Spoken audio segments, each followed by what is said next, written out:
Son style est vif, instinctif. Aume Nguyen est le père d'une technique où la liberté gestuelle s'apparente à du street art. Tu vois, je taille là. C'est-à-dire que je taille vraiment le...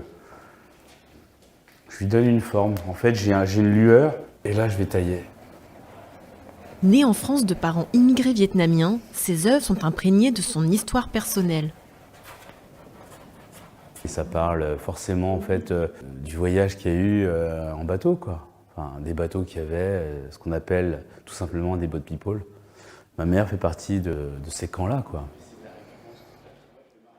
Deux thématiques sont particulièrement présentes dans son travail, l'exode et la transmission à travers l'héritage de sa mère. Elle m'a tout donné en fait.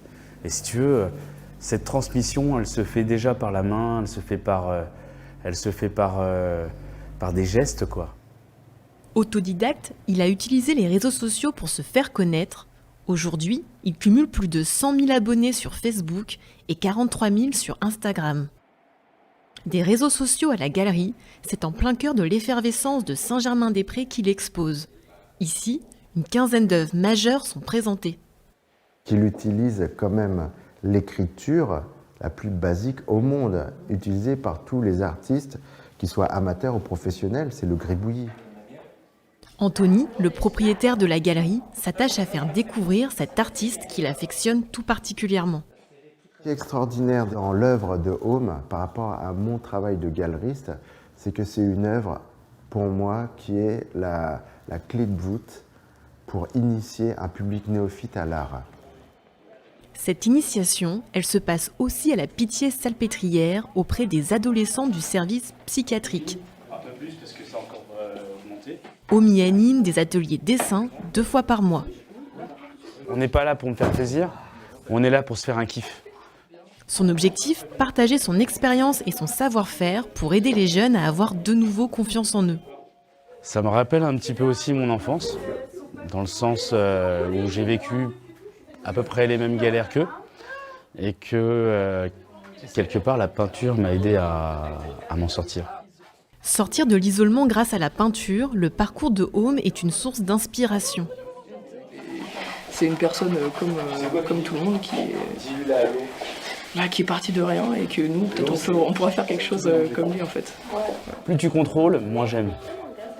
Faut pas contrôler, c'est pas le but. Hein. Plébiscité aussi bien par les jeunes que par les soignants, ces ateliers sont un plus pour la thérapie. Il est le témoin même que cette expérience de vie, qui a eu certaines difficultés, elle peut être transformée, encore une fois, pour en faire une force dans la vie d'adulte. Et c'est pas forcément qu'il le raconte, mais ça se sent dans sa manière d'être.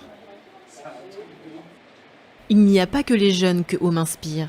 Dans le 13e arrondissement, un projet de réalisation de fresques murales est porté par le maire. Je pense que ça serait bien que le grand artiste, un des grands artistes français d'origine asiatique, montre par son intervention, par sa présence dans le 13e arrondissement, que cette communauté est riche de beaucoup de talents, et y compris artistiques. C'est d'ailleurs dans ce quartier que l'artiste aime venir se ressourcer, une présence qui fait la fierté du propriétaire de ce restaurant.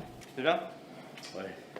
Ses parents étaient boat people, les miens aussi, donc je trouvais ça fort que la deuxième génération qui arrivait en France puisse s'élever à un tel niveau, surtout dans le milieu de l'art.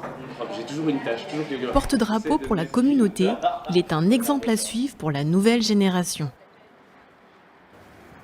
Ça, on va le mettre de côté. Preuve ultime de son succès, il prépare une œuvre monumentale, 16 mètres de toile sur châssis. Cette œuvre sera exposée au mois d'avril au Grand Palais.